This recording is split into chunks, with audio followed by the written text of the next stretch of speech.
Polity चालू होगा, है ना।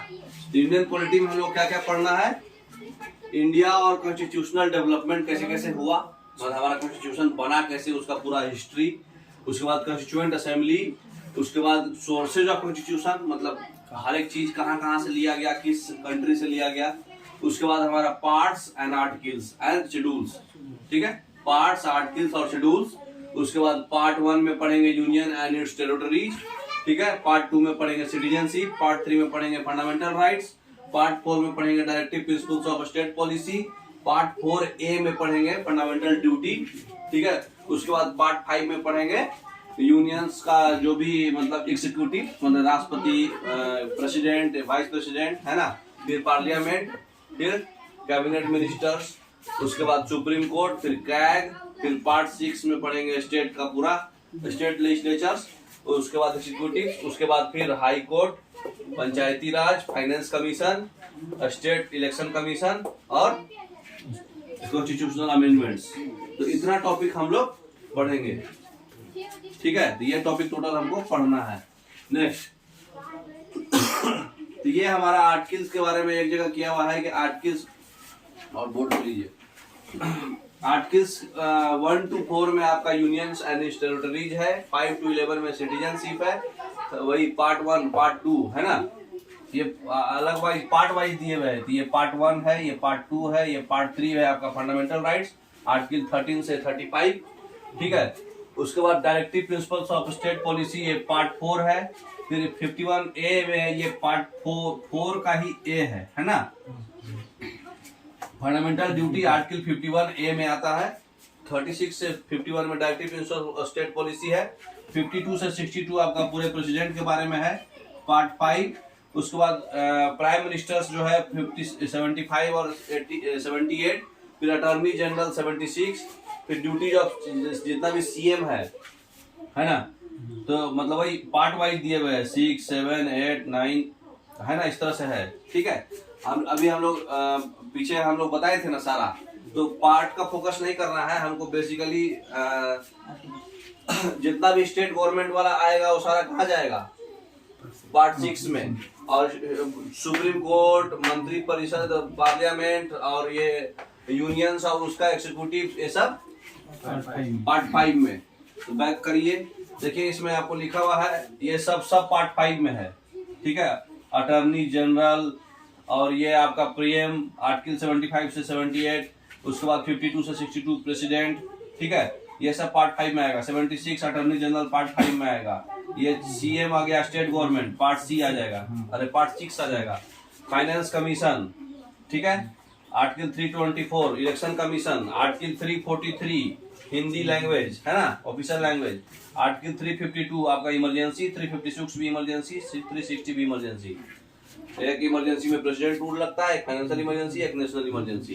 तो ये इंपॉर्टेंट आर्टिकल्स हम लोग को डिस्कशन करना है पूरा डिटेल्स में, है ना। अभी हम खाली ये बता रहे हैं कि क्या पढ़ना है हमको, ठीक है। स्ट्रक्चर है, सेंट्रल गवर्नमेंट का जो स्ट्रक्चर है उसका 3 पार्ट है, लेजिस्लेचर, एग्जीक्यूटिव और जुडिशियरी, ठीक है। लेजिस्लेचर क्या है, लेजिस्लेचर को विधायिका बोलते हैं हिंदी में, लॉ मेकिंग बॉडी, मतलब ये लॉ बनाता है। और एग्जीक्यूटिव क्या है, इम्प्लीमेंटेशन ऑफ लॉ, लॉ को इम्प्लीमेंट करता है, ये बनाता है, ये इम्प्लीमेंट करता है। और कोई लॉ को तोड़ेगा तो उसको पनिश करता है जुडिशियरी, ठीक है। तो हिंदी में लिखा हुआ है, सरकार के इस भाग का काम देशवासियों के हित के लिए कानून बनाना और कानून में बदलाव करना तथा पुराने कानून में हटाना। किनका है, तो लेजिस्लेचर में क्या होता है, लॉ बनाया जाता है या फिर पुराना लॉ को हटाया जाता है जो खराब है, या फिर कोई चेंजेस है तो चेंजेस किया जाएगा, ठीक है। एग्जीक्यूटिव में क्या है, वही काम को संसद में पास करना है, मतलब काम करना है इस पर, ठीक है। और ये न्यायपालिका बोले तो जुडिशरी में क्या करना है, एग्जीक्यूटिव और लेजिस्लेचर के बीच कुछ संबंध स्थापित करके रखना है। अगर कुछ गड़बड़ी हुआ, संबंध खराब हुआ, तो उसका हल निकालना है समस्या का, ठीक है। अगर कोई लॉ को तोड़ा तो उसको पनिश करना है। नेक्स्ट,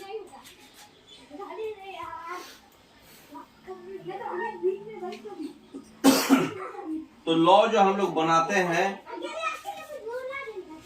इसमें दो बॉडी होता है, सेंट्रल बॉडी और स्टेट बॉडी। सेंट्रल में कौन होगा? पार्लियामेंट। और स्टेट में क्या होता है? जो उसको बोलते हैं संसद। और स्टेट में कौन होता है? लेजिस्लेटिव असेंबली, बोले तो विधानमंडल, है ना। तो विधानमंडल में दो टाइप होता, दो चीज होता है। जैसे इसमें होता है लोकसभा राज्यसभा, इसमें होता है लेजिस्लेटिव असेंबली और लेजिस्लेटिव काउंसिल। ठीक है, जो विधानसभा और विधान परिषद हिंदी में बोलते हैं, लेजिस्लेटिव असेंबली और लेजिस्लेटिव काउंसिल बोलते हैं इंग्लिश में।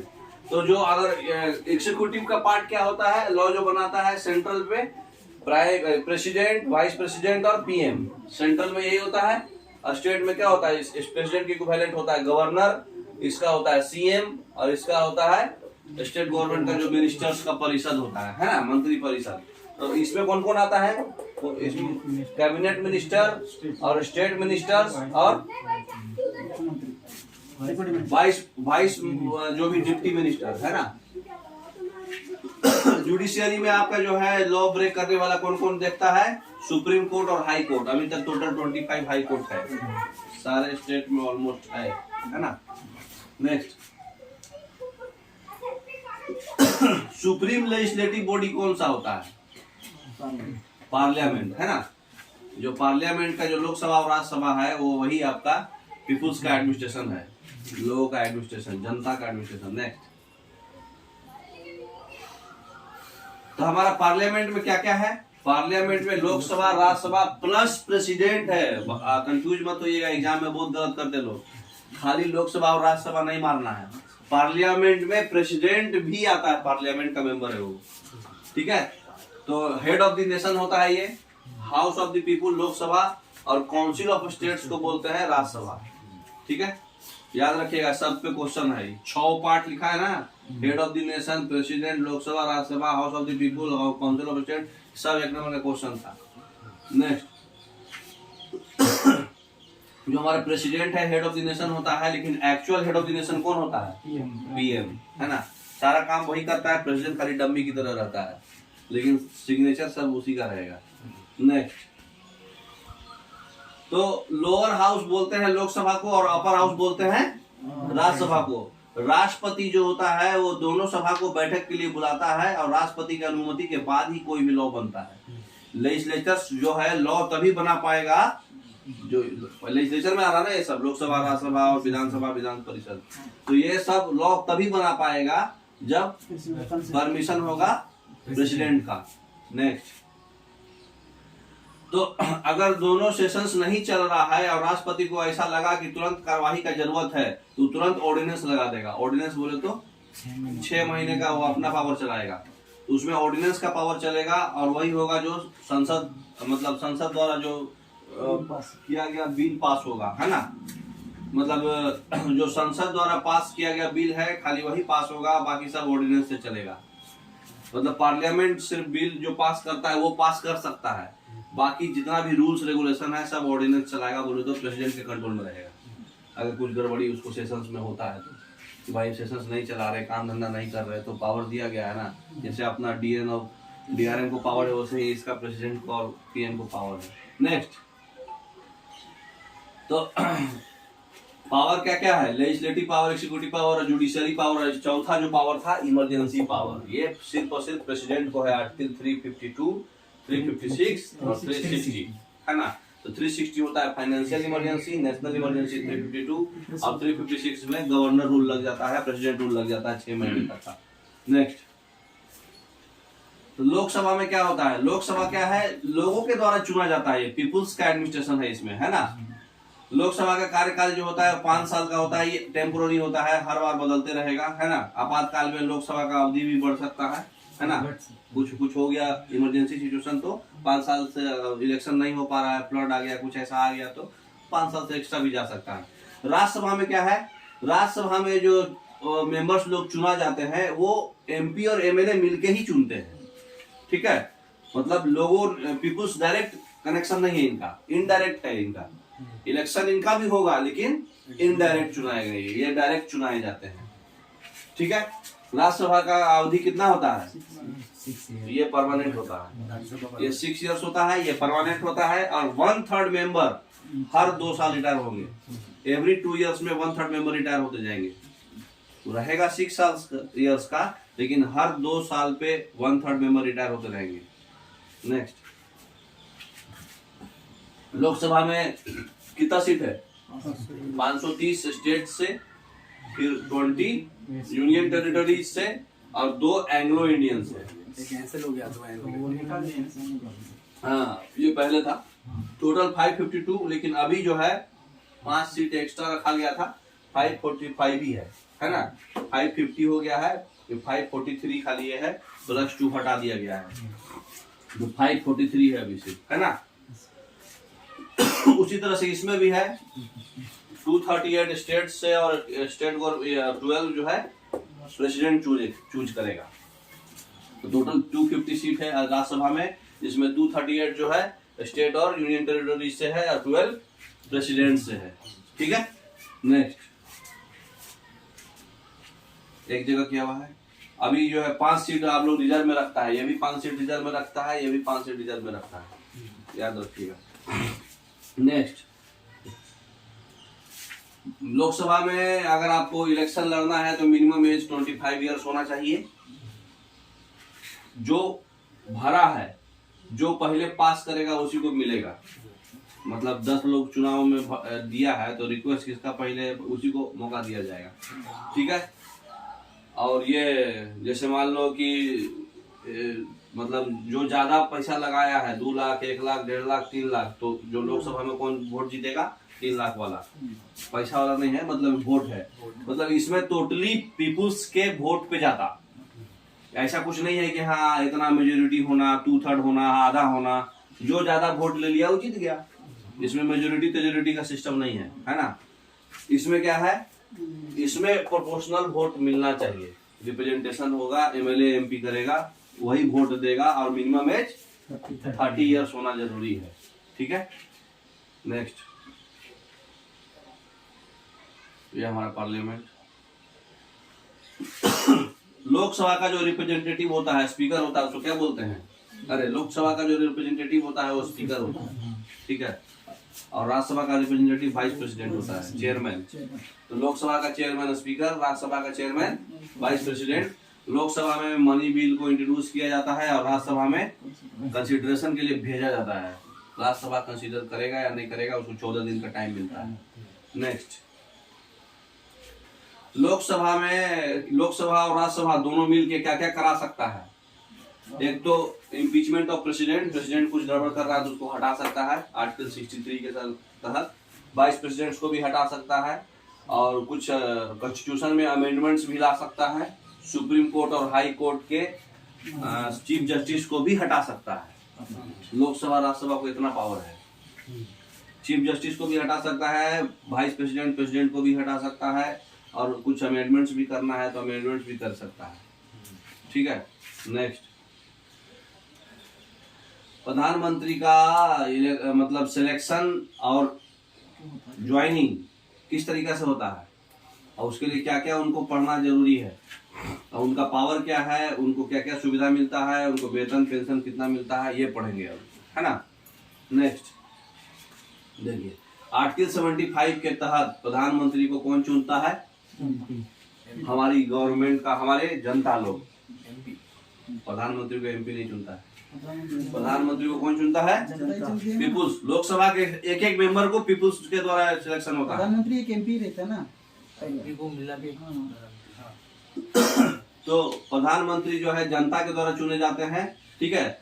हाँ, चुनने के बाद वो जीत जाते हैं तो एमपी बनते हैं, मेंबर ऑफ पार्लियामेंट। एक लीडर को चुनते हैं। हाँ। नेक्स्ट, कई बार जो है सारा पार्टी एक बार मिल के ही, आपस में मिल के ही चुनाव लड़ता है ना। वो बताया गया है कि आपस में मिल के भी आप वोट जीत सकते हैं, लेकिन आपको जीतना जरूरी है, आपको पीपुल्स का वोट होना चाहिए। नेक्स्ट, कई बार पार्टियां जो है चुनाव के बाद एक साथ मिल जाती है। चुनाव में मान लो मेजोरिटी नहीं आया तो मिला जुला के मेजोरिटी कर लिया, पहले ही से मिला के मेजोरिटी कर लिया, जैसा भी, है ना। नेक्स्ट,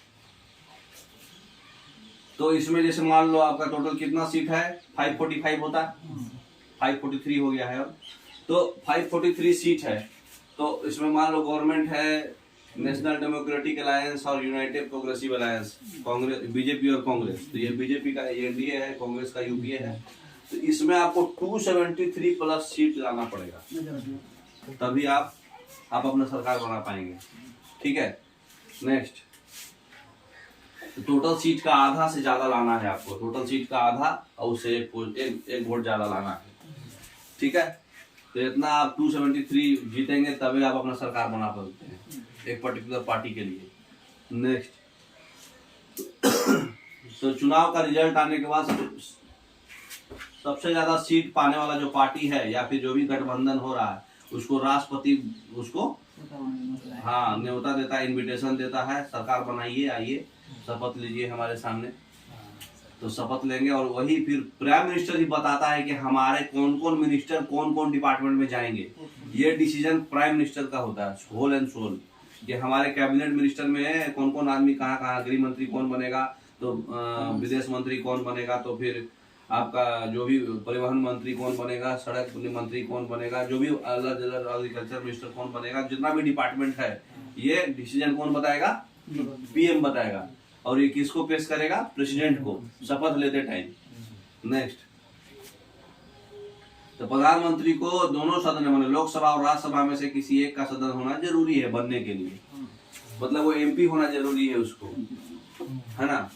या तो लोकसभा का मेंबर रहे या तो राज्यसभा का मेंबर रहे। अगर नहीं है और उसके बाद भी खड़ा हो रहा है तो उसको 6 महीने का मौका दिया जाता है, लिखेगा आगे। नेक्स्ट, किसी भी कैबिनेट में पूरे सदस्य का 50% से ज्यादा मिनिस्टर नहीं बन सकता। जितना भी आपका मेंबर्स है उसमें 58% को आप कैबिनेट मिनिस्टर दे सकते हैं, सबको नहीं, बाकी लोग स्टेट गवर्नमेंट का मिनिस्टर बना देगा। नेक्स्ट, अगर प्रधानमंत्री दोनों सदनों में से किसी का भी सदस्य नहीं है, माने लोकसभा और राज्यसभा दोनों में से किसी का मेंबर्स नहीं है, तो उसको मौका दिया जाता है 6 महीने के अंदर कि दोनों में से किसी एक का मेंबर का वो मेंबरशिप ले ले। 6 महीने में अगर नहीं बना तो bye bye. Next, cabinet minister किसी भी मिनिस्ट्री का मुखिया होता है ना। कोई भी मिनिस्टर है, बोले जैसे मान लो एग्रीकल्चर मिनिस्टर कौन है, तो पूरे एग्रीकल्चर मिनिस्टर का हेड वही होगा। पूरे इंडिया का तो हेड है, स्टेट गवर्नमेंट का भी सबका मुखिया वही होगा, क्योंकि कैबिनेट मिनिस्टर है बोले तो ये सेंट्रल गवर्नमेंट का मिनिस्टर है ना। तो ये सारे स्टेट गवर्नमेंट का जो मिनिस्टर है सबका हेड होता है, वो अलग अलग डिपार्टमेंट का, है ना। नेक्स्ट, शपथ लेने के बाद सरकार को सदन में अपना बहुमत साबित करना होता है 50% से ज्यादा। अगर आप शपथ ले रहे हैं, अपना सरकार बना रहे हैं, तो 273 सीट मान लीजिए आपका नहीं आया, तो आप आपस में मिला जुला करके बनाना दिखाना पड़ेगा आपको। मतलब दूसरा डेमोक्रेटिक अलायंस जो भी चिल्लर पार्टी है, बहुजन समाज पार्टी और जो भी है, तो सब पार्टी को मिला जुला करके अपना 50% ज्यादा सीट दिखाना पड़ता है। मतलब 273 सीट इनको कैसे भी दिखाना ही है अपने गवर्नमेंट बनाने के लिए। ठीक है, नेक्स्ट, कौन बनेगा हमारा पीएम। पहला, इंडियन सिटीजन होना चाहिए। दूसरा, उनका वोटर लिस्ट में नाम होना चाहिए। तीसरा, लोकसभा या राज्यसभा में किसी एक का मेंबर होना चाहिए। 3 क्राइटेरिया होना ही होना है। बाहरी लोग को पीएम नहीं बना सकते आप, इंडियन सिटीजन्स को ही बना सकते हैं। और दूसरा चीज है कि वोटर लिस्ट में उसका नाम रहना चाहिए। नेक्स्ट, दूसरा और चीज, प्रधानमंत्री के लिए मिनिमम एज 25 ईयर्स होना चाहिए। 25 से कम है तो नहीं बनिएगा।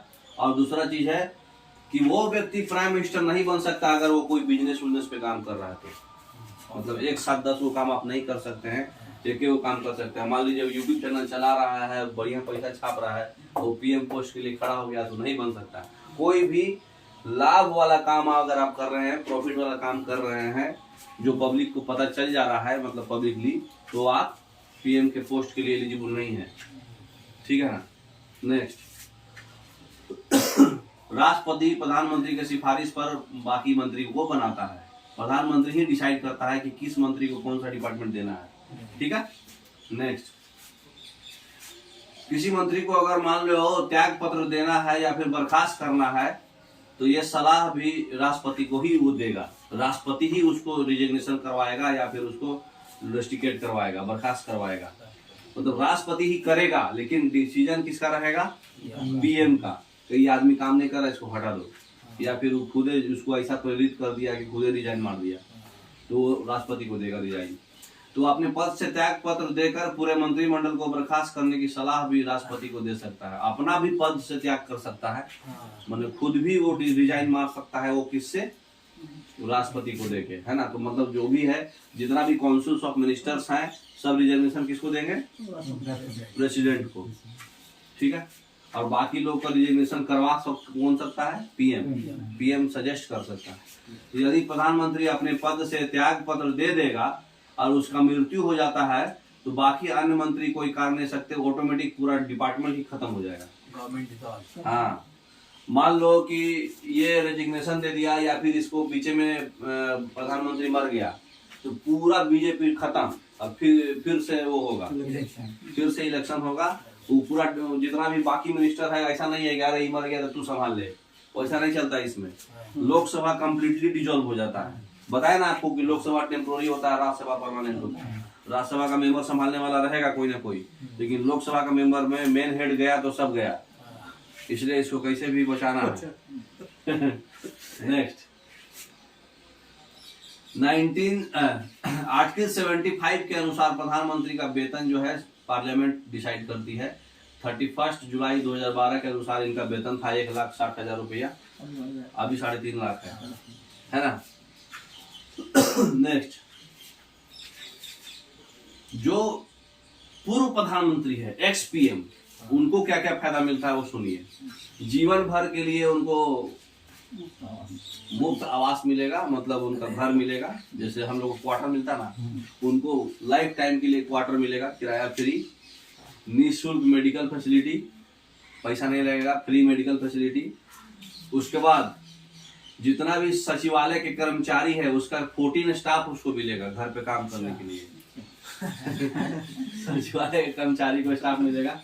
6 डोमेस्टिक फ्लाइट साल में, है ना, और एग्जीक्यूटिव क्लास का टिकट, ठीक है। डोमेस्टिक फ्लाइट में 6 एग्जीक्यूटिव क्लास का टिकट साल में। नेक्स्ट, उसके बाद 5 वर्ष तक मतलब अनलिमिटेड ट्रेन यात्रा, 5 साल तक। 5 साल तक ऑफिस का पूरा खर्चा वो गवर्नमेंट संभालेगी। 1 साल के लिए विशेष इनको जो है स्पेशल कवर पे सुरक्षा दल दिया जा सकता है, अगर मान लो उनको थ्रेटनिंग है तो। स्पेशल प्रोटेक्शन होता है ना, तो स्पेशल प्रोटेक्शन फोर्स इनको मिलेगा, ठीक है। नेक्स्ट, जीवन भर के लिए बिजली पानी फ्री, है ना। 5 साल के बाद एगो इनको सहायक और चपरासी मिलेगा। बाकी तो 14 आदमी पहले मिलता था, 5 साल तक 14 आदमी। उसके बाद 14 आदमी को हटा के क्या क्या मिलेगा? एगो सहायक और एगो चपरासी, है ना। हवाई जहाज फ्री, ट्रेन टिकट फ्री, और कार्यालय खर्चा के लिए 6,000 रुपया भी मंथली मिलेगा भत्ता, ठीक है। नेक्स्ट, कौन से राज्य में कितना कितना सीट है लोकसभा का, ये याद रखिए। सबसे ज्यादा किसका है? यूपी का है। कितना है? 80 है, 80। सबसे ज्यादा 80 यूपी का है, और सबसे कम गोवा का 2 है गोवा का। बाकी सबका याद रखिए। पंजाब का 13, उत्तराखंड का 5, हिमाचल का 4, राजस्थान का 25, हरियाणा का 10, गुजरात का 26, महाराष्ट्र का 48, तेलंगाना का 17, कर्नाटक का 28, केरला का 20, दिल्ली याद रखिएगा, दिल्ली का पूछता है, दिल्ली का 7 और बिहार का 40, ठीक है। झारखंड, छत्तीसगढ़ 11, एमपी 29, तमिलनाडु 39, है ना, आंध्रा 25, उड़ीसा 21, झारखंड 14, पश्चिम बंगाल 42, महाराष्ट्र 48। महाराष्ट्र केवा नंबर पे है? सेकंड नंबर पे। थर्ड पे कौन है? वेस्ट बंगाल। 4th पे बिहार, है ना, और 5th पे तमिलनाडु। तो टॉप 5 तो याद रखना ही है आपको। कौन कौन? यूपी, महाराष्ट्र, वेस्ट बंगाल, बिहार और तमिलनाडु, ठीक है। नेक्स्ट, अब जाइए, अब जो है कुछ जनरल राइट्स के बारे में बात करेंगे। मैंने पुलिस किसी को पकड़ लिया तो बेसिक मालूम रहना चाहिए कि हाँ ये हमारा राइट है। जैसे किसी किसी को पुलिस पकड़ लेता है ना, तो किसी भी व्यक्ति के साथ पुलिस इनह्यूमन एक्टिविटी नहीं कर सकता है, मारपीट या अमानवीय मतलब इनह्यूमन व्यवहार नहीं कर सकता है। ये राइट है, कानूनी अधिकार है हमारा। CRPC criminal provisions code, criminal procedure code, इसके तहत ये किसी भी व्यक्ति के साथ आप मारपीट और अमानवीय व्यवहार नहीं कर सकते हैं। नेक्स्ट,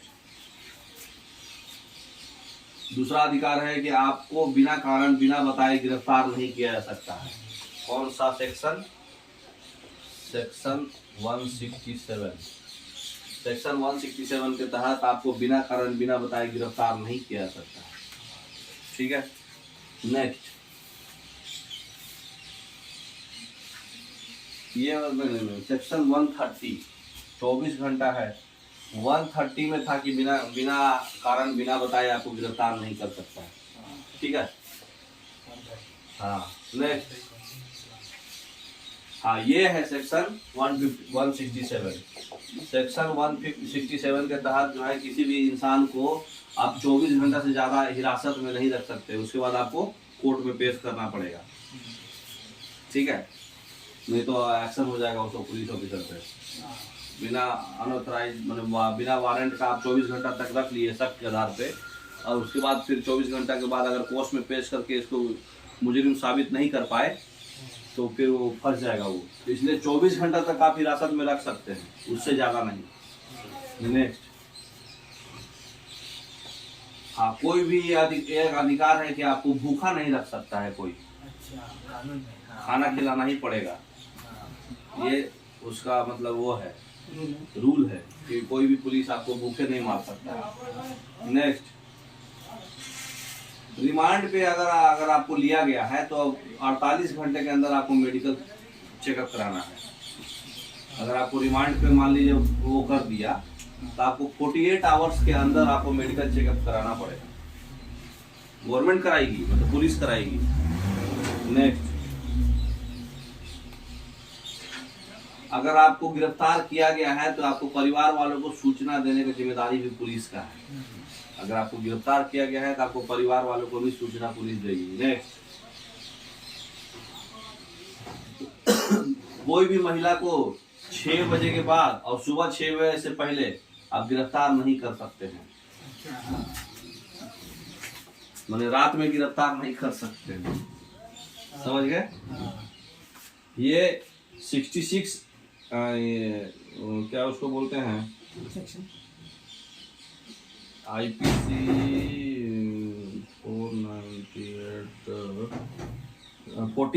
46 सेक्शन के तहत है। ये कौन सा सेक्शन के तहत है? सेक्शन 46। वही सब क्रिमिनल लॉ प्रोसीजर कोड के अनुसार महिला को आप गिरफ्तार नहीं कर सकते रात में 6 से 6 के बीच में। नेक्स्ट, पुलिस ऑफिसर FIR लिखने से मना नहीं कर सकता है। ये कौन सा सेक्शन है? 166E। 166E के तहत आप FIR लिखवाने जा रहे हैं तो मना नहीं कर सकता है। नेक्स्ट, कोई भी शादीशुदा व्यक्ति अविवाहित लड़की के साथ या फिर विधवा महिला के साथ उसके सहमति से शारीरिक संबंध बना सकता है। उसकी सहमति से पटाख मतलब कर सकते हैं आप। ये 498 के तहत है। तो ये 498 के तहत वो अगर एग्री है तो आपको कोई भी कुछ भी नहीं एक्शन ले सकता है। 18+ मतलब इसके फैमिली वाले आपके ऊपर कंप्लेन कर दिए कि वो मेरी मैडम चाहे मेरी बहन चाहे मेरी महिला जो भी है के साथ ऐसा कर रहा है, अगर वो तैयार है तो सब कुछ रेडी है, कोई कुछ नहीं बिगाड़ सकता। और 18+ चाहिए ना? हाँ वो तो है ही, शादीशुदा व्यक्ति बोल रहा है। ट्रैफिक पुलिस के द्वारा अगर कोई गाड़ी और मोटरसाइकिल छोड़ दिए मतलब चाबी नहीं निकाल सकता आपका। अच्छा। मतलब आप अगर रूल्स वायोलेट कर रहे हैं मोटर व्हीकल एक्ट के तहत तो आपको अच्छा चाबी नहीं निकाल सकता आपके बाइक का। अच्छा, एक्शन लेना है ले ले, चाबी निकाले तो आप उस पर एक्शन ले सकते हैं। चाबी तो कौन राइट से निकाला, तुमको राइट नहीं है। नेक्स्ट, हाँ, कोई भी एडल्ट लड़का या लड़की अपने मर्जी से लिविंग रिलेशनशिप में रह सकता है। दुनिया का कोई ताकत उसको अलग नहीं कर सकता है। मियां बीवी राजी तो क्या करेगा ताकि से। रेप पीड़िता अगर कुछ हुआ है किसी लड़की के साथ, तो उसको अगर आपको कुछ इंक्वायरी करना है तो महिला पुलिस रहना जरूरी है। ठीक है, कितना मालूम है ना। नेक्स्ट, बिना न्यायालय के ऑर्डर के बगैर पुलिस आपको हथकड़ी नहीं लगा सकता। आपके ऊपर वारंट रहेगा तभी हथकड़ी लगाएगा, नहीं तो ऐसे ही लेके जाएगा। ठीक है, नेक्स्ट,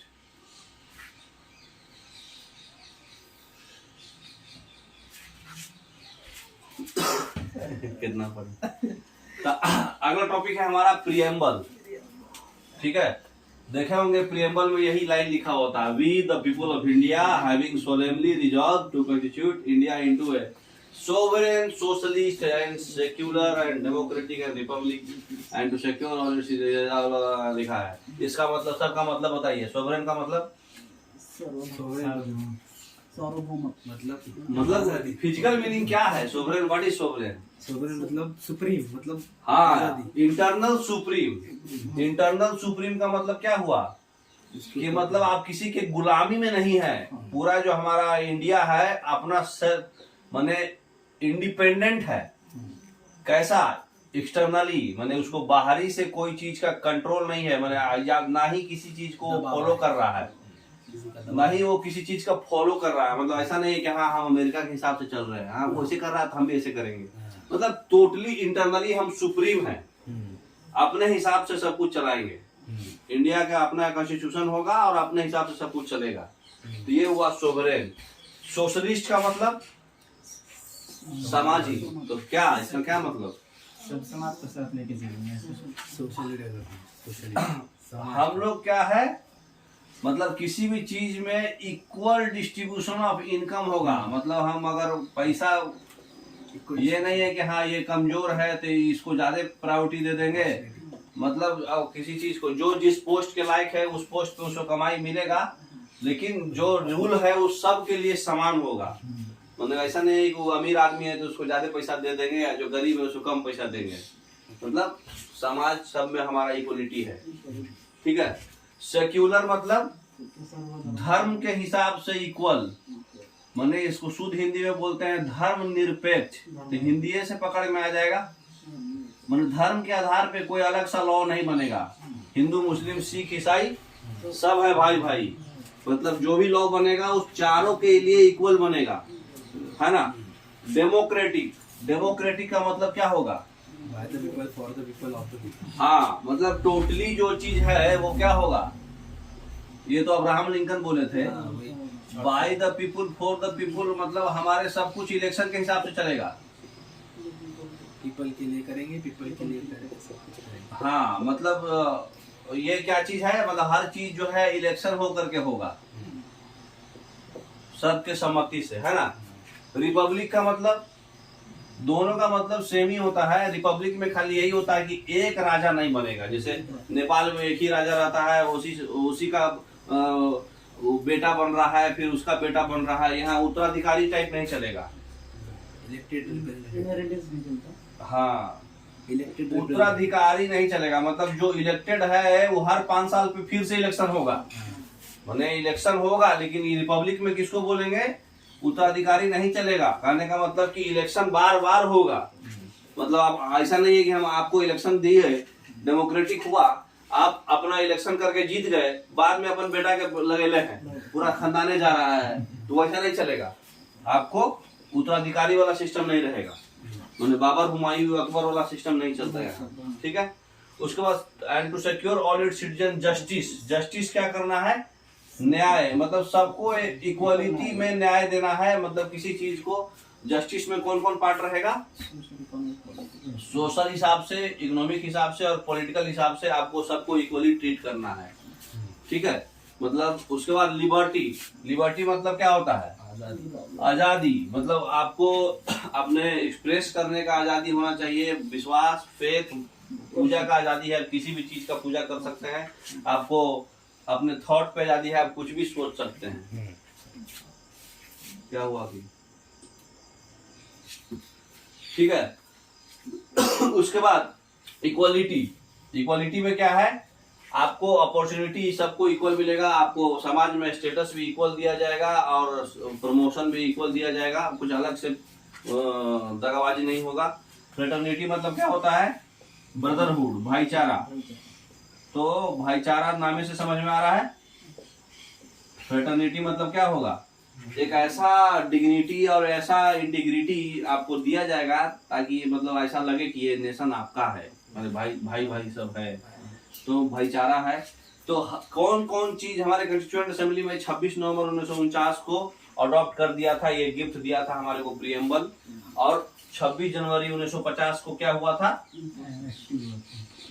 ये इनफोर्स हुआ था, केम इनटू फोर्स। तब एक चीज बताइए कि कौन सा जब कॉन्स्टिट्यूशन बना था उस समय नहीं था, सबसे पहला ड्राफ्ट में कौन सा ऐड हुआ है, तीन वर्ड ऐड हुआ है, इतना हिंट कर रहे हैं, आप बताइए। सेकुलर इंटीग्रिटी, थोड़ा सा गलत, आगे। इंटेग्रिटी तो ऐड हुआ है, सही बात है, इंटेग्रिटी वर्ड ऐड हुआ है, सोवरेन ऐड हुआ है और सोशलिस्ट ऐड हुआ है। सोवरेन था सर, सेकुलर और सोशलिस्ट ऐड हुआ। सोवरेन तो पहले से था ना, सोवरेन कहाँ था, सोवरेन था, सोशलिस्ट हाँ सॉरी सॉरी सॉरी, सोवरेन था, सोशलिस्ट और सेक्युलर, सही बोल रहा, सोवरेन और सोशलिस्ट और सेक्युलर और इंटीग्रिटी, ये तीन वर्ड बाद में ऐड हुआ है, पहले नहीं था। तो ये भी याद रखिएगा, एग्जाम में आते रहता है। तो ये ब्लू वाला जो है बाद में ऐड हुआ है। नेक्स्ट,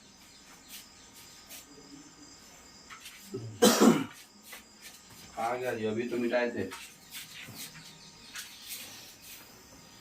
इन द सेंस मतलब इंटरनली सुप्रीम है और एक्सटर्नली इंडिपेंडेंट है।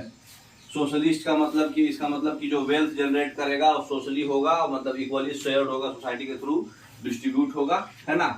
उसके बाद सेक्युलर का मतलब कि रिलीजन में डिफरेंस नहीं किया जाएगा, सारा रिलीजन को इक्वली रिस्पेक्ट दिया जाएगा, है ना। कोई स्पेशल स्टेट का भी रिलीजन नहीं होगा, सारा सिटीजन हमारा अपने हिसाब से रिलीजन प्रोपेगेट कर सकता है, प्रैक्टिस कर सकता है। डेमोक्रेटिक मतलब क्या होता है, गवर्नमेंट जो है यूनिवर्सल एडल्ट फ्रेंचाइजी, 18 साल से वोट के आधार पर, वन मैन वन वोट के आधार पर सिटीजन 18 साल के बाद जो है उसको वोट दे सकता है और उसके हिसाब से गवर्नमेंट सिलेक्ट करेगा, है ना।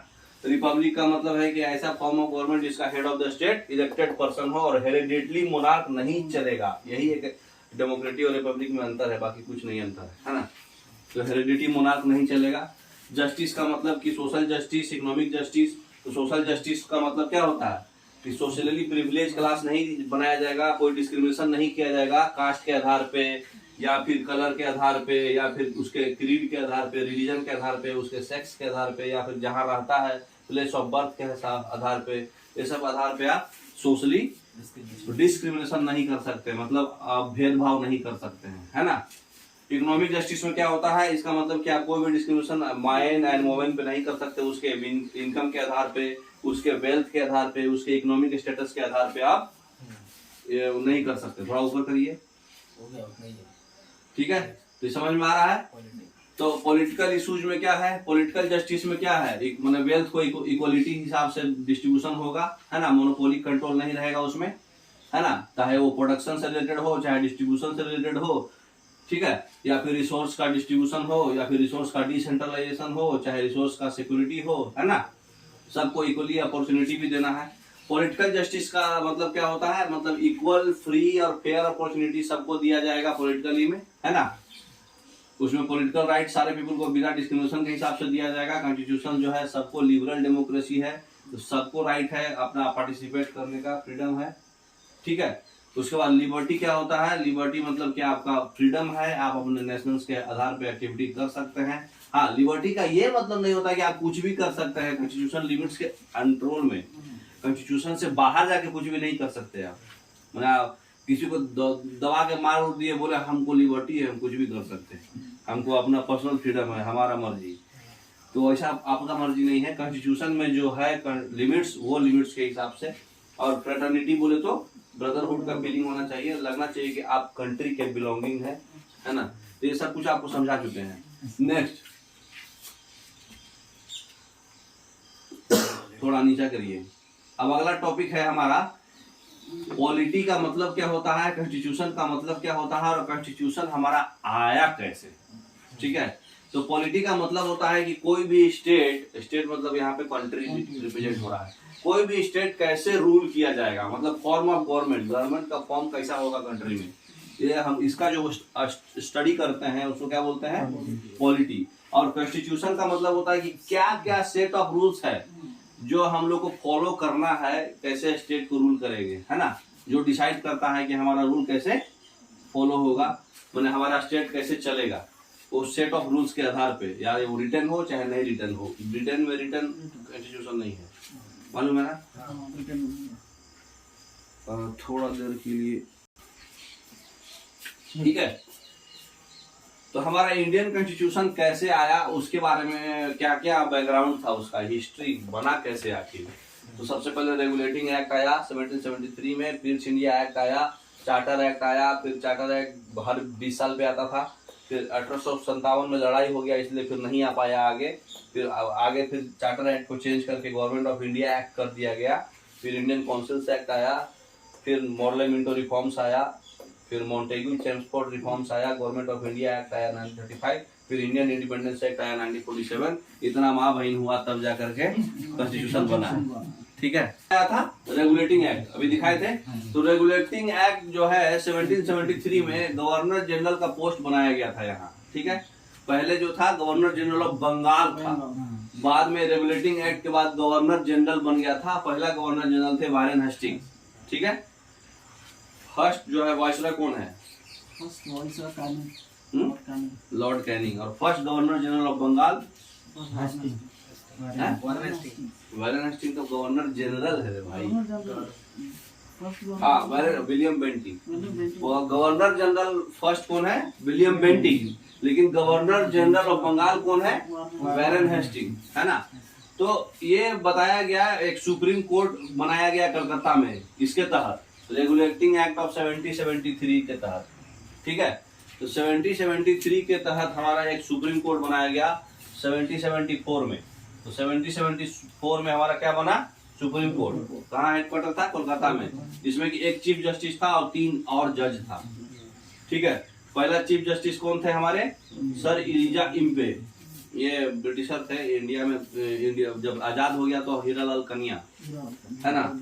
तो इलिजा इम्पे जो है हमारे पहले चीफ जस्टिस बने उस समय, 1774 से लेकर 1983 तक बने, एकदम गर्दा मचा दिए। तो हमारे सुप्रीम कोर्ट का गठन जो है सबसे पहले इसमें आया, रेगुलेटिंग एक्ट 1773 में। नेक्स्ट अगला कौन था, पिट्स इंडिया एक्ट। तो पिट्स इंडिया एक्ट जो है 1784 में आया।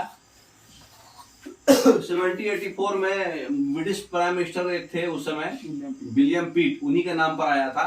तो उसमें डुअल सिस्टम बनाया गया, उसमें बोर्ड ऑफ कंट्रोल लगाया गया, ताकि मतलब हम पॉलिटिकल अफेयर्स, इंडिया का पॉलिटिकल अफेयर्स को मैनेज कर सके, है ना।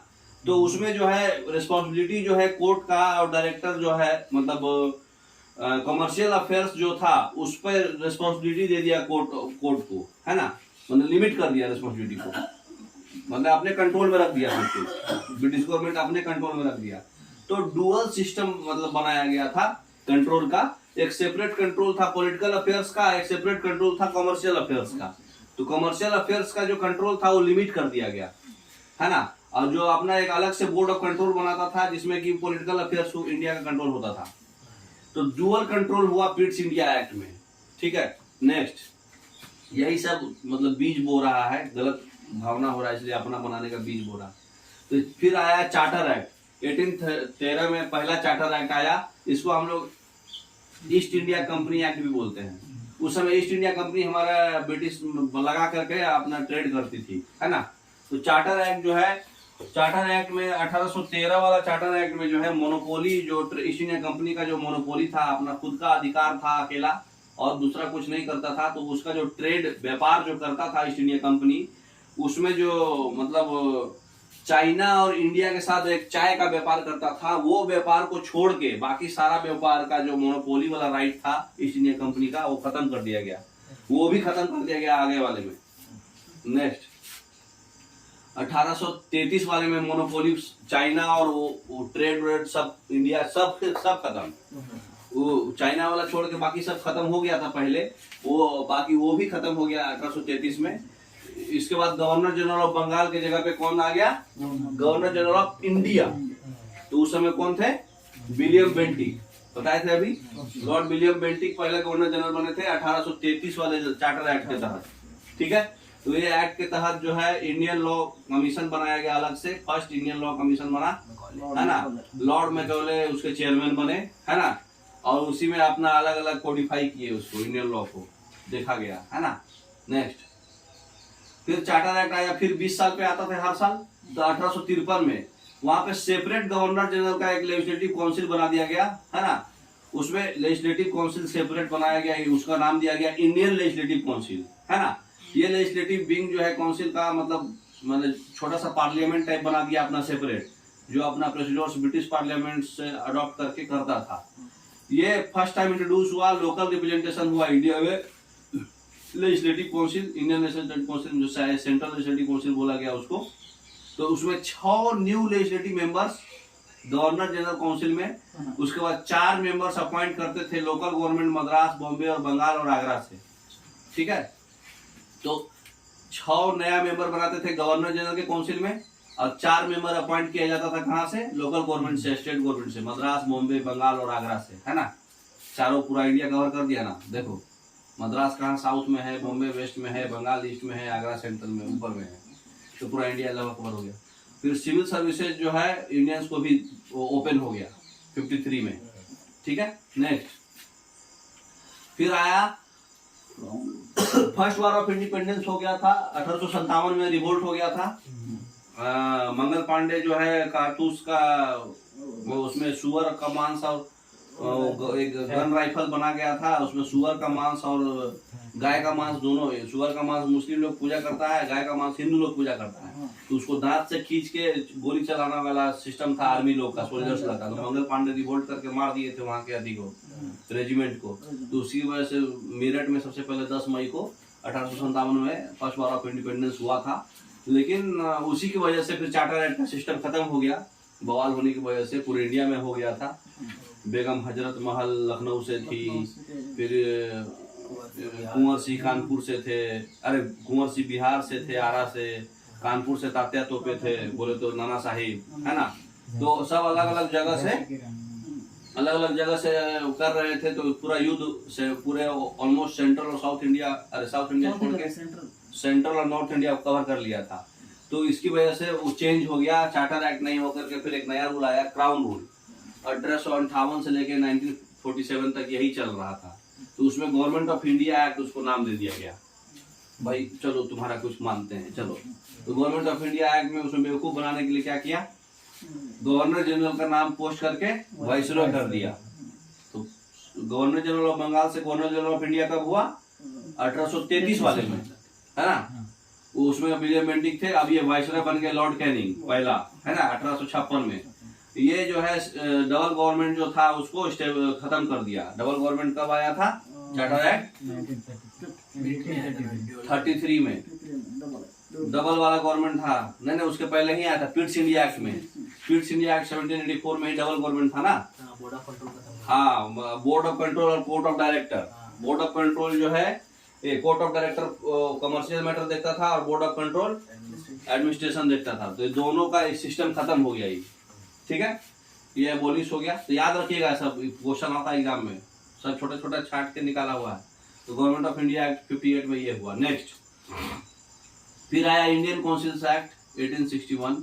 फिर नाम चेंज हो गया, 10 साल पे होना था तो 9 साल पे हो गया, अरे 3 साल पे हो गया। उसमें लेजिस्लेटिव पर्पज से गवर्नर जनरल का जो काउंसिल है वो बढ़ा दिया गया, है ना। 6 था पहले, अब 6 से 12 मेंबर कर दिया गया। गवर्नर जनरल अलग से नॉमिनेट कर पाएगा। ठीक है, लॉर्ड कैनिंग जो है 3 गो एडिशनल इंडियन मेंबर्स को ऐड किया, है ना। उसका नाम दिया गया बनारस का राजा, महाराजा, पटियाला का महाराजा और दिनकर राव, है ना। 3 गो आदमी को ये 1862 में 1862 में ऐड किए लॉर्ड कैनिंग। लॉर्ड कैनिंग जो गवर्नर जनरल को, मतलब जो वाइसरॉय फर्स्ट टाइम बने थे, वो एक पोर्टफोलियो सिस्टम इंट्रोड्यूस करे। इस सिस्टम में सारे मेंबर्स को एक अपना पर्टिकुलर डिपार्टमेंट का पोर्टफोलियो बनाना था, मतलब समराइज वे में आप क्या करना है, क्या करेंगे, है ना। तो ये सब सिस्टम चालू हुआ इंडियन काउंसिल्स एक्ट में। नेक्स्ट इंडियन काउंसिल्स एक्ट फिर आया 1909, इसको मॉर्ले मिंटो रिफॉर्म्स भी बोलते हैं, क्योंकि उस समय सेक्रेटरी थे लॉर्ड मॉर्ले और लॉर्ड मिंटो वाइसरॉय थे। तो सेक्रेटरी को पहला नाम दिया जाता है और मिंटो को दूसरा नाम हमेशा वैसे ही दिया जाएगा। तो इसमें क्या हुआ, मुस्लिम लोग को सेपरेट इलेक्टोरेट दिया गया है ना, कुछ कंस्टिट्यूंसी दे दिया गया उनको मुस्लिम का, और सिर्फ उसमें मुस्लिम ही वोट कर पाएंगे और अपना रिप्रेजेंटेटिव भी मुस्लिम ही रखेंगे, है ना। तो लॉर्ड मिंटो को फिर कम्युनल रिप्रेजेंटेशन का फादर बोला गया इसमें। कम्युनल रिप्रेजेंटेशन जैसे कम्युनलिज्म चलता है ना, चाइना में अभी कौन सा गवर्नमेंट है, कम्युनलिज्म है, तो कम्युनल रिप्रेजेंटेशन का फादर दे गया। जैसे मतलब अपना सेपरेट एक राजा बनाना जी, मुस्लिम सेपरेट इलेक्टोरेट दिया गया, तो इसलिए कम्युनल रिप्रेजेंटेशन का उनको फादर बोला गया। लॉर्ड मिंटो जो है सत्येंद्र प्रसाद सिन्हा को पहला जो है वाइसरॉय का एग्जीक्यूटिव काउंसिल का मेंबर बनाए, जो मतलब कि पहला आईपीएस ऑफिसर सत्येंद्र प्रसाद सिन्हा हमारे पिताजी, तो उनको पहला जो है इंडियन मेंबर ऑफ वाइसरॉय का एग्जीक्यूटिव काउंसिल बनाए। पापा का नाम यही है सत्येंद्र प्रसाद सिन्हा। हाँ, लॉर्ड मिंटो जो है अपॉइंट किए इनको first Indian members of viceroy का एग्जीक्यूटिव काउंसिल, मतलब एडमिनिस्ट्रेशन पे इनको पहली बार लाया गया। नेक्स्ट, तो मॉर्ले मिंटो रिफॉर्म समझ गए। गवर्नमेंट ऑफ इंडिया एक्ट 1919, जिसको हम लोग मॉन्टेग्यू चेम्सफोर्ड रिफॉर्म्स भी बोलते हैं, उस समय जालियांवाला बाग हत्याकांड हुआ था, तो मॉन्टेग्यू जो है सेक्रेटरी ऑफ द स्टेट थे और लॉर्ड चेम्सफोर्ड वाइसरॉय थे। तो उस समय एक सिस्टम आया डायरकी। डायरकी में क्या हुआ, दो सिस्टम चलने लगा, माने सेंट्रल गवर्नमेंट भी संभाल रहा, स्टेट गवर्नमेंट भी अपना संभाल रहा, लेकिन पूरा अधिकार सेंट्रल के अंदर है ना। तो मतलब एग्जीक्यूटिव काउंसिल और मिनिस्टर, है ना। ऑब्जेक्टिव यही था कि मतलब धीरे धीरे जो है मतलब रिस्पॉन्सिबल गवर्नमेंट बनाना है इंडिया का। तो इसमें फर्स्ट टाइम इंट्रोड्यूस हुआ बाई कैमरलिज्म, मैंने डायरेक्ट इलेक्शन होता था कंट्री में, और इंडियन लेजिस्लेटिव काउंसिल रिप्लेस करके बाई कैमरल लेजिस्लेशन हो गया, है ना। अपर हाउस और लोअर हाउस, अपर हाउस देखता था ब्रिटिश लोग और लोअर हाउस में इंडियंस लोग, तो मेजोरिटी जो है जो डायरेक्ट इलेक्शन से होते थे और दोनों हाउस का, ठीक है। Next, government of India act 1935 में ये इसमें डायरकी हटा दिया गया प्रोविंसेस में, क्योंकि स्टेट गवर्नमेंट में देखा जा रहा था कि डायरकी में जो है बाई कैमरलिज्म करने से क्या हो रहा था, अपर हाउस वाला सिस्टम जो है सारा ब्रिटिशर्स लोग ले रहा था, और लोअर हाउस में जिसमें पैसा वैसा नहीं है, छोटा मोटा डिपार्टमेंट वो दे रहा था, हेल्थ एजुकेशन ये सब दे रहा था, ये सब डिपार्टमेंट दे रहा था इंडियंस को। तो गरमा गया वो लोग कांग्रेस। तो इसके बाद जो है एक फेडरल कोर्ट तैयार किया गया और वो सेटअप हुआ 1937 में, है ना। और इसी में जवाहरलाल नेहरू जो है गवर्नमेंट ऑफ इंडिया एक्ट को मतलब एक्सेप्ट नहीं किए, 1935 में गवर्नमेंट ऑफ इंडिया एक्सेप्ट नहीं किए। वो क्या बोले कि बेवकूफ बनाने का खाली खेला है, ठीक है। तो यहाँ पे आरबीआई का गठन किया गया 1935 में, और उसके बाद जो है करेंसी और क्रेडिट जो है कंट्री का कंट्रोल करने के लिए आरबीआई बनाया गया था 1935 में।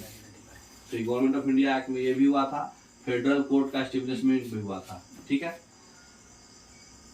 फिर 1947 में इंडिपेंडेंस एक्ट आया, है ना। 20 फरवरी 1947 में प्राइम मिनिस्टर जो इंग्लैंड के सर क्लीमेंट अटली वो डिक्लेयर किए कि ब्रिटिश रूल जो है अब खत्म हो जाएगा 30 जून 1948 को। मुस्लिम लीग डिमांड किया गया कि हमको अपना सेपरेट पार्टीशन दीजिए, तो फिर एक फेमस माउंटबेटन प्लान बनाया गया, जिसको 3 जून प्लान भी बोलते हैं। ये प्लान को 3 जून क्यों बोलते हैं, क्योंकि माउंटबेटन 3 जून को ही इंडिया आया था। तो ये प्लान जो है पार्टीशन प्लान जो है एक्सेप्ट कर दिया गया कांग्रेस और मुस्लिम लीग से, तो मुस्लिम इंडिया अलग हो गया, पाकिस्तान अलग हो गया। नेक्स्ट, तो मेन फीचर्स इस एक्ट का क्या था, इसमें ब्रिटिश रूल खत्म हो गया, इंडिया एक इंडिपेंडेंट कंट्री हो गया, सोवरेन स्टेट हो गया 15 अगस्त 1947 से। 2 डोमिनियन स्टेट बनाया गया, इंडिया और पाकिस्तान, दोनों को 15 अगस्त को अलग कर दिया गया। दोनों स्टेट को राइट मतलब दे गया कि आप अपने हिसाब से कॉन्स्टिट्यूशन बनाइए, कॉन्स्टिट्यूएंट असेंबली करके। ये फ्रीडम दे दिया गया इंडिया को, जो भी क्या आप अपना इंडिया पाकिस्तान आपकी मर्जी, या फिर इंडिपेंडेंट रहिए या फिर इंडिया पाकिस्तान के डोमिनियन में साथ में रहिए। ब्रिटिश क्राउन जो है सीज हो गया, रूलर ऑफ इंडिया आ गया। तो इसी हिसाब से हमारा कॉन्स्टिट्यूशन तैयार हुआ। नेक्स्ट, अब माउंटबेटन प्लान जो था ना 3 जून को, उसमें क्या था, इंडिया का जितना भी पॉलिटिकल प्रॉब्लम था उसका सॉल्यूशन दिया गया था। उसका सॉल्यूशन में क्या दिया गया था, इंडिया और इंडिया प्लस पाकिस्तान में अलग से गवर्नमेंट बना था। बंगाल को वेस्ट बंगाल और ईस्ट बंगाल में बांटा गया था। ईस्ट बंगाल जो है पाकिस्तान ले लिया, वेस्ट बंगाल इंडिया ले लिया, ठीक है। तो पार्टीशन हो गया इसका, पार्टीशन ऑफ बंगाल। उसके बाद नॉर्थ वेस्ट फ्रंटियर पार्टी बनाया गया, ठीक है। उसके जो मैंने एक मतलब क्या उसको बोला जाता है, हाँ उसके बाद एक नया आसाम में एक डिस्ट्रिक्ट बनाया गया सिलचर, सिलहेट, हाँ एक डिस्ट्रिक्ट है, वो रेफरेंडम करके सिंध बलूचिस्तान ये सब पाकिस्तान को दे दिया गया। ठीक है, बलूचिस्तान सिंध ये सब ईस्ट बंगाल में आता है ना। उसके बाद पाकिस्तान का कंस्टिट्यूएंट सेपरेट असेंबली बना दिया गया, प्रिंसली स्टेट भी सेपरेट बना दिया गया, या तो इंडिया पाकिस्तान करो या फिर अपना अलग रहो। 15 अगस्त 1947 को ऊपर कीजिए थोड़ा डेट रखा गया, हम जो है पावर दे देंगे। 15 अगस्त को क्यों चूज किया गया? 15 अगस्त को ही 1945 में वर्ल्ड वार ब्रिटिश गवर्नमेंट जीता था। 1945 15 अगस्त को ब्रिटिश गवर्नमेंट वर्ल्ड वार जीता था, इसलिए 15 अगस्त 1947 को उसको आजाद किया। ठीक है, और 26 जनवरी 1950 को क्यों अपना इन्फोर्स हुआ था? क्योंकि 26 जनवरी 1930 को कंप्लीट इंडिपेंडेंस का डिमांड, पूर्ण स्वराज का डिमांड हुआ था, लाहौर कांग्रेस सेशन में डिसाइड हुआ था ऐसा कि हम 26 जनवरी को 1930 को सुभाष चंद्र बोस, जवाहरलाल नेहरू ऐसा डिसाइड किए थे लाहौर कांग्रेस सेशन में। उस समय कौन थे? हाँ नेहरू, उस समय डिसाइड करके लाहौर कांग्रेस सेशन में कि हम 26 जनवरी 1930 को अपना झंडा फहराएंगे और आज़ादी करेंगे, कंप्लीट इंडिपेंडेंस। इसलिए उस डेट को 26 जनवरी को कॉन्स्टिट्यूएंट का इनेक्शन हुआ था, मतलब केम इनटू फोर्स हुआ था, बंद तो गया था 26 नवंबर 1949 को ही। नेक्स्ट उसके बाद देखिए वोट हुआ, थोड़ा नीचे करिए, थोड़ा नीचे करिए और पूरा नीचे करिए ना, ऊपर वाला भी तो दिखना। उस समय पीएम बनाए गए थे जवाहरलाल नेहरू और होम मिनिस्टर थे सरदार वल्लभ भाई पटेल। जब आजादी हुआ था, पटेल जो है आयरन हैंड यूज करे थे, मैंने आयरन मैन ऑफ इंडिया भी बोलते हैं उनको, है ना। और जो भी एक्सेशन था, कहाँ कहाँ हमारा एक्सेशन हो गया था? गोवा, पुर्तगीज, पौंडीचेरी और फ्रेंच। और जम्मू और कश्मीर में ज्यादा मुस्लिम था, 70% मुस्लिम मेजोरिटी था, और उसमें हिंदू रूलर भी था इंडिपेंडेंट हेरी सिंह।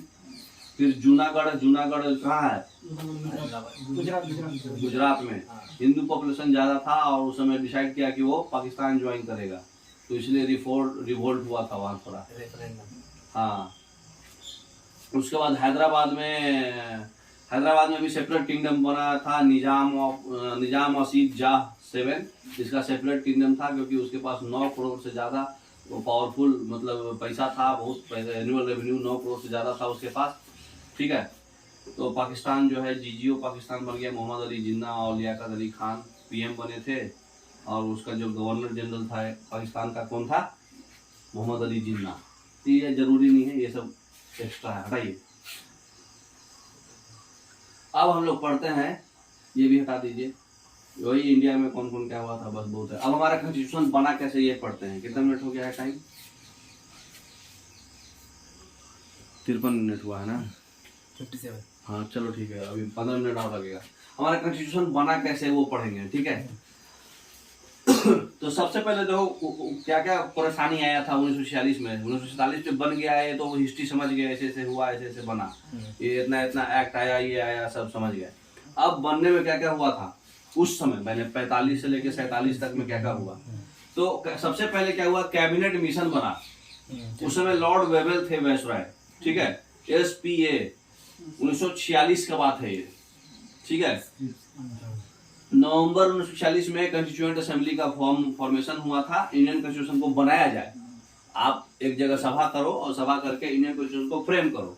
उसमें 3 आदमी थे, स्टीफन क्रिप्स, पैट्रिक लॉरेंस और एवी अलेक्जेंडर। ये 3 आदमी जो है मैंने वायसराय के साथ वेवेल में कैबिनेट मिशन प्लान में आए। उसके बाद ये डिसाइड किए कि कॉन्स्टिट्यूएंट असेंबली बनना चाहिए, तो कॉन्स्टिट्यूएंट असेंबली बनाए नवंबर 1946 में। और नवंबर 1946 में बनाने के बाद बोले कि आप इंडिया कॉन्स्टिट्यूशन फ्रेम कीजिए। नेक्स्ट,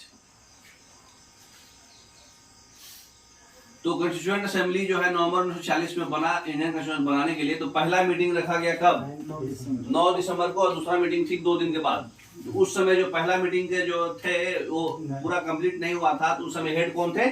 सच्चिदानंद सिन्हा। सब क्वेश्चन लिखा हुआ है, याद रखिएगा, ये हवा में नहीं पढ़ा रहे हैं हम, सब पे क्वेश्चन आएगा। तो नेक्स्ट मीटिंग हुआ था 11 दिसंबर 1946 को। उस समय प्रेसिडेंट कौन बनाया गया? राजेंद्र प्रसाद। ये इंटरिम था, ये इंटरिम मतलब टेम्पोररी है ना। ये वाला परमानेंट बनाया गया, जिसके प्रेसिडेंट बनाया गया राजेंद्र प्रसाद और वाइस प्रेसिडेंट बनाया गया एस.सी. मुखर्जी। उसके बाद कॉन्स्टिट्यूशन का एक एडवाइजरी भी बनाया गया B.N. राव को, कि मतलब उनको आइडिया आया कि कॉन्स्टिट्यूशन बनाया गया। तो आइडिया कौन दिया कि कॉन्स्टिट्यूशन होना चाहिए? M.N. रॉय। M.N. रॉय दिए कि भाई कॉन्स्टिट्यूशन होना चाहिए, 1934 में ही आइडिया दिए थे। तो B.N. राव जो है वो बने। उसके बाद जो क्या बोलते हैं, कॉन्स्टिट्यूएंट असेंबली में स्ट्रेंथ देखा गया सभा में, तो 389 मेंबर्स थे। 93 मेंबर जो है प्रिंसली स्टेट्स, वहाँ स्टेट को प्रिंसली स्टेट बोलते थे उस समय, वो अनफिल्ड रह गया, है ना। कॉन्स्टिट्यूएंट असेंबली से बहुत दूर था ये। और 296 मेंबर जो थे वो ब्रिटिश इंडियंस थे, माने जो इंडियंस थे ब्रिटिश के कंट्रोल में थे, है ना। तो 292 मेंबर जो है ब्रिटिश प्रोविंसेस से लिया गया, और चार लोग जो है चीफ कमिश्नर प्रोविंसेस से आए थे, जो उस समय चीफ कमिश्नर अलग था। तो ये इलेक्शन का मतलब इलेक्शन हुआ था, तो ऐसा जीत हुआ था उनका, है ना, कांग्रेस वाले सब। नेक्स्ट, तो उसके बाद जो है ब्रिटिश का बलूचिस्तान और पूर्व अजमेर ये सब सीट्स अलॉटेड किया गया, सब जगह वोट हुआ। तो सीट्स अलॉटेड होने के बाद प्रत्येक को रिस्पेक्टिव पॉपुलेशन के हिसाब से 1 मिलियन अगर पॉपुलेशन है तो उसको 1 सीट दिया गया, ठीक है। और डिस्ट्रीब्यूशन हो गया मुस्लिम में, सिख में और जनरल में, ठीक है। और सिंगल ट्रांसफरेबल वोट था, आप एक आदमी एक ही वोट कर सकता है, और हर एक मिलियन में 1 सीट दिया जाएगा, है ना। सीट अलॉट कर दिया गया, मुस्लिम, सिख और जनरल वाला। सिख भी आ गया था ना, सिख को सेपरेट इलेक्टोरेट मिल गया था गवर्नमेंट 1919 में। 1909 में मुस्लिम को मिला था, 1919 में सिख को मिल गया था, एंग्लो को भी मिल गया था। कहाँ चल गया है आपको कुछ? तो मुस्लिम, सिख, जनरल, तो मुस्लिम, सिख, जनरल में सिंगल मेथड हो गया, सिंगल ट्रांसफरेबल वोट। ये नेक्स्ट अप्रोच कहाँ गया है? अब थोड़ा नीचे करिए। फिर वोटिंग मेथड कर दिया गया, सिंगल ट्रांसफरेबल वोट रहेगा। 2 साल 11 महीना 18 दिन लगा फाइनलाइज करने में। कॉन्स्टिट्यूएंट असेंबली तो नवंबर 1946 में बन गया था, इतना दिन लगा। तो इसका रिजोल्यूशन 13 दिसंबर 1946 को हुआ गया कि जवाहरलाल नेहरू ले लिया कि भाई बनाना है ना, कॉन्स्टिट्यूशन बनाना है। तो उसमें जो है हुआ डिसीजन, हमारा नेशनल फ्लैग रहेगा। 22 जुलाई 1947 को झंडा फहराया गया, नेशनल एंथम गाया गया 24 जनवरी 1950 को, और नेशनल सॉन्ग भी गाया गया 24 जनवरी 1950 को। तो ये सब डेट याद रखिएगा। नेक्स्ट, 26 नवंबर 1949 को हमारा कॉन्स्टिट्यूशन पास हो गया। लास्ट सेशन हमारा 24 जनवरी 1950 को वही नेशनल सॉन्ग और नेशनल एंथम गाया गया। टोटल खर्चा आया था 63,96,729 रुपया, है ना। तो अलग अलग पार्ट्स में उस समय जब 1950 का कॉन्स्टिट्यूशन था उस समय 22 पार्ट था, 395 आर्टिकल था और 8 शेड्यूल था। और अभी 25 पार्ट है, 465 आर्टिकल है और 12 शेड्यूल है। इस बोर्ड एग्जाम में पूछता है ये दोनों, ठीक है ना। उस समय क्या था ये भी पूछता है। नेक्स्ट, तो 26 जनवरी को हमारा कॉन्स्टिट्यूशन फोर्स हुआ, क्योंकि इसी दिन पूर्ण स्वराज का आइडिया पास हुआ था लाहौर कांग्रेस सेशन में, बताया था आपको। नेक्स्ट, फिर एक कमेटी बनाया गया, कॉन्स्टिट्यूशन का कमेटी बनाया गया, है ना। तो सबसे पहले एक स्टीयरिंग कमेटी बनाया गया, उसके प्रेसिडेंट थे doctor Rajendra Prasad. Union power committee बनाया गया, जिसके प्रेसिडेंट थे Pandit Jawaharlal Nehru. Union constitution committee बनाया गया, जिसके प्रेसिडेंट थे पंडित जवाहरलाल नेहरू। और ड्राफ्टिंग कमेटी बनाया गया, जिसके प्रेसिडेंट थे भीमराव अम्बेडकर साहब। और प्रोविंशियल पावर कमेटी बनाया गया, जिसके प्रेसिडेंट थे वल्लभ भाई पटेल। और भी कमेटी बनाया गया, स्टेट कमेटी का प्रेसिडेंट थे जवाहरलाल नेहरू। नेक्स्ट, याद रखिएगा, एक जगह करके लिखा हुआ है लेकिन सब याद रखना है आपको, ठीक है। फाइनेंशियल रूल सब कमेटी बनाया गया, जेवी कृपलानी प्रेसिडेंट थे। माइनॉरिटीज सब कमेटी बनाया गया, एस.सी. मुखर्जी प्रेसिडेंट थे। और रूल्स ऑफ प्रोसीड्योर कमेटी बनाया गया, डॉक्टर राजेंद्र प्रसाद उस समय प्रेसिडेंट थे। एडवाइजरी कमेटी बनाया गया, फाइनेंशियल रूल्स, माइनॉरिटीज और ट्राइब्यूनल सब के लिए एडवाइजरी कमेटी के प्रेसिडेंट थे सरदार वल्लभ भाई पटेल। ये सारे कमेटी एक जगह छाट के आपको एक जगह हेड दिया हुआ है, आपको याद रखना है ये, ठीक है। इसमें हम कुछ नहीं विज्ञान दे सकते हैं, बस नाम बता सकते हैं कि ये थे, याद आपको करना है। नेक्स्ट, उसके बाद ड्राफ्टिंग कमेटी जो था वो 29 अगस्त 1947 को बनाए, उसके हेड थे भीमराव अम्बेडकर। वो कॉन्स्टिट्यूएंट असेंबली, मतलब वेस्ट बंगाल के कॉन्स्टिट्यूएंट असेंबली से इलेक्ट किया गया था उनको, ठीक है। भीमराव अम्बेडकर के अलावा मेंबर्स कौन कौन थे ड्राफ्टिंग कमेटी, ये ज्यादा पूछता है एग्जाम में, ड्राफ्टिंग कमेटी, है ना। तो ड्राफ्टिंग कमेटी के और मेंबर कौन कौन थे? एन गोपालवम अय्यर नगर, अय्यर, उसके बाद अल्लादी कृष्ण स्वामी अय्यर, फिर कन्हैया लाल मानिक लाल मुंशी लाल, है ना, मानिक लाल मुंशी, और सैयद मोहम्मद सदुल्ला। ठीक है। तो लास्ट टॉपिक आज का, हमारा कॉन्स्टिट्यूशन कहां से लिया गया है, कौन कौन पार्ट कहां से। ठीक है, आप ही लोग बोले हैं ना कि पढ़ लिया इसलिए ज्यादा खींच रहे हैं। तो कॉन्स्टिट्यूशन कहां से कहां लिया गया, हमारा सिटीजनशिप कहां से लिया गया है, ब्रिटेन से। हमारा फंडामेंटल राइट्स यूएसए से, याद रखिएगा। हमारा फंडामेंटल ड्यूटी रसिया से। हमारा नेशनल इमरजेंसी जर्मनी से, article 352। Procedure establishment by law Japan से, याद रखिएगा ये सब। तो देखिए हमारा जो है सब लोग बोला कि भाई सब कुछ दूसरे जगह से लिए, तो ये बोरोड बैग है क्या हमारा कॉन्स्टिट्यूशन? बोरोड बैग तो नहीं है। तो वही बताया कि देखिए इंडियन कॉन्स्टिट्यूशन जो है यूनिक डॉक्यूमेंट है, बहुत हार्ड वर्क, 3 साल का हार्ड वर्क कॉन्स्टिट्यूएंट असेंबली दिसंबर 1946 नवंबर 1946 से ही करके बनाया है, और 1949 में जाके बना था, 2 साल 11 महीना लगा था। तो उसके बाद कुछ फीचर जो इंडियन कॉन्स्टिट्यूशन का है, जो अदर नेशन से भी बोरो किया गया है, ये हमारा कहना गलत होगा कि ये बैग ऑफ बोरोइंग है ना। तो मतलब Indian constitution bag of borrowing कौन कौन है, बहुत सारा प्रोविजंस जो है अदर नेशन से बोरो किया गया है, बट वो इंडियन कॉन्स्टिट्यूशन में पहले से ऑब्जर्व था, पॉलिटी और गवर्नेंस के लिए सूट कर रहा था, ये एग्जैक्टली कॉपी नहीं है ना। तो इंडियन कॉन्स्टिट्यूशन जो है बहुत डिटेल्ड कॉन्स्टिट्यूशन है, पूरे वर्ल्ड का सबसे डिटेल्ड है।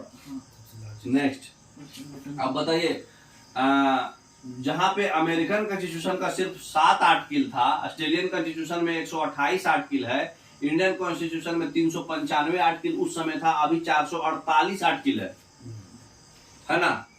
465 हो गया है अभी, ये चेंज हो गया है, 465 हो गया, ये पहले का है,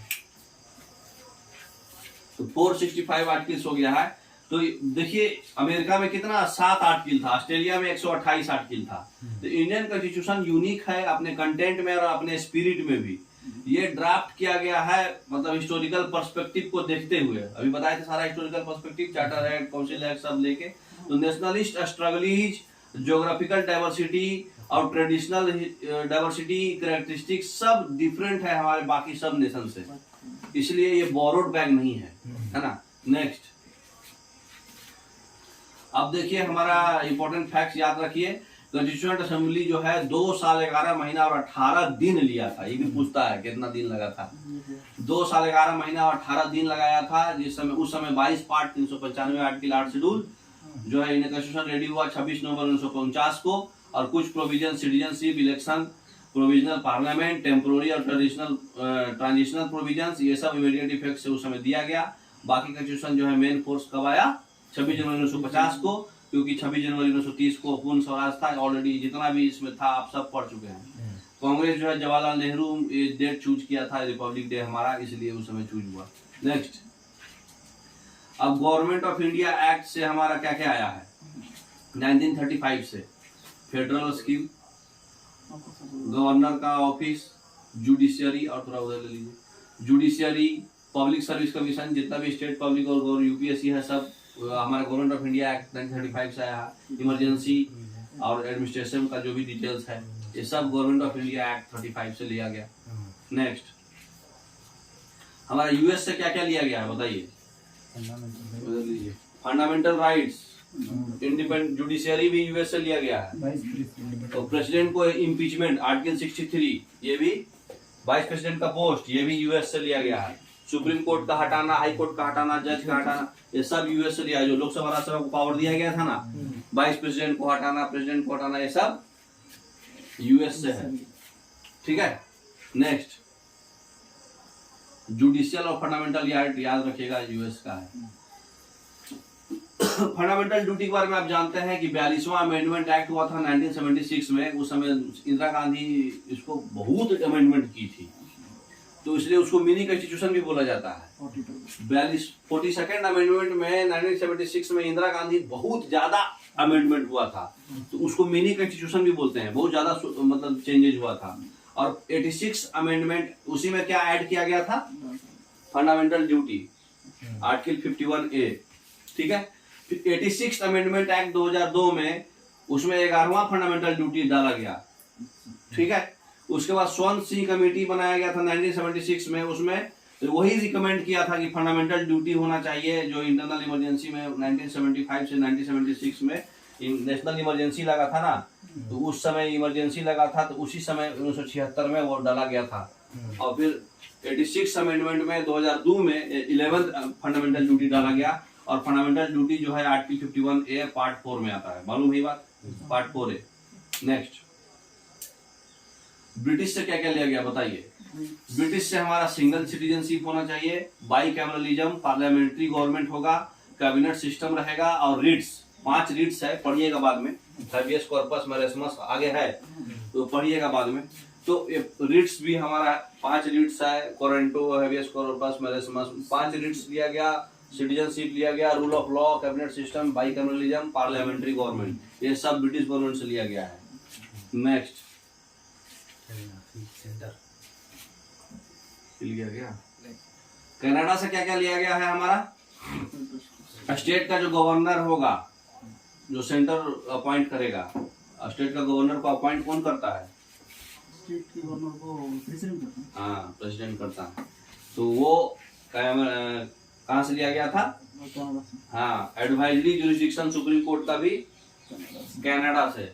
और हमारा फेडरेशन होगा जिसमें सेंटर स्ट्रांग रहेगा, वो भी कनाडा से। और सेंटर पावर जो है, सेंटर में रेसिडुअल पावर दिया जाएगा, वो भी कनाडा से, है ना। राज्यसभा का जो नॉमिनेशन होता है मेंबर्स का, वो आयरलैंड से। नेक्स्ट,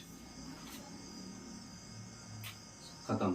ठीक है, तो याद रखिएगा हमारा जो directive principles of state policy है वो आयरलैंड से लिया गया है। हाँ, तो ये भी याद रखिएगा। तो फंडामेंटल राइट कहाँ से लिया गया है? अमेरिका। Fundamental duty Russia. तो स्टार्ट, सबसे पहला पेज जो था ना, वो बहुत इंपॉर्टेंट है। मैं हेडलाइंस। हाँ, तो आज भर इतना ही।